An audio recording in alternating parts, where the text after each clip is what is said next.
लोक न्यूज मराठी, आवाज लोकशाहीचा। आषाढी वारी निमित्त महाराष्ट्रभर भक्तीचा जल्लोष पाहायला मिळतोय।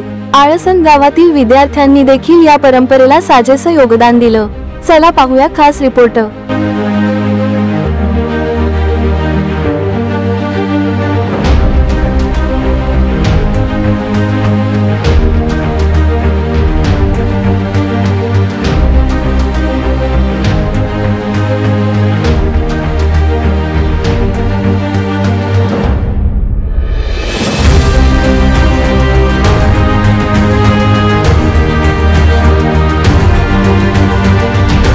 जिल्हा परिषद शाळा, माध्यमिक शाळा आणि बालवाडी आळसंद येथील विद्यार्थ्यांनी आषाढ वारी निमित्त एक अनोखी फेरी काढली।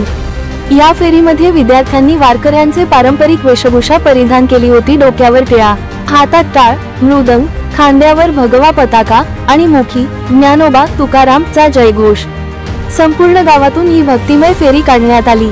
टाळ, मृदंगाच्या गजरात आणि अभंगाच्या ओठावर असलेल्या सुरात गावात एक भक्तिमय वातावरण निर्माण झालं। शाळेच्या मुख्याध्यापक, शिक्षक आणि पालकांचाही या उपक्रमात उत्साही सहभाग होता। ही फेरी म्हणजे केवळ एक वारी नव्हे, तर विद्यार्थ्यांमध्ये संत परंपरेची ओळख करून देणारा एक प्रेरणादायी उपक्रम होता। उद्या आषाढी एकादशी आहे। सर्वांना आषाढी एकादशीच्या खूप खूप शुभेच्छा। महाराष्ट्राला आपल्या वारकरी संप्रदायाची परंपरा आहे। 700 वर्षापासून जी परंपरा आहे ना, आजही हा महाराष्ट्र जोपासत आहे।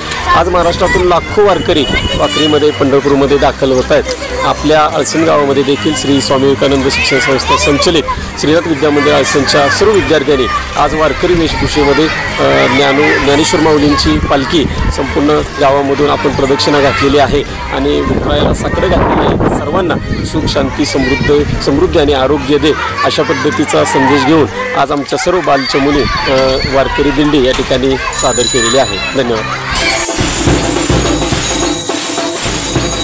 साधू संतांची जी पार्श्वभूमी आहे, साधू संतांचा जो वारसा आहे तो या विद्यालयाने जपून गावातील सर्व विद्यार्थी, ग्रामस्थ व शिक्षक, शिक्षिका एकत्र येऊन आदरणीय मुख्याध्यापकांच्या मार्गदर्शनाखाली आज आम्ही या वारीची परंपरा आळसण गावामध्ये जपून विठ्ठलाचा नाम गजर करून आम्ही सर्वांना ह्या भक्तिसागरामध्ये आमचे विद्यालय आणि गाव यामध्ये सामील होऊन सर्वांनी हा भक्तिमय सोहळा साजरा करून नामस्मरण केले आहे। अशा उपक्रमांमधून नव्या पिढीला आपल्या संस्कृतीची, संत परंपरेची आणि भक्तिभावनेची जाणीव करून देणं हे खरोखरच कौतुकास्पद आहे।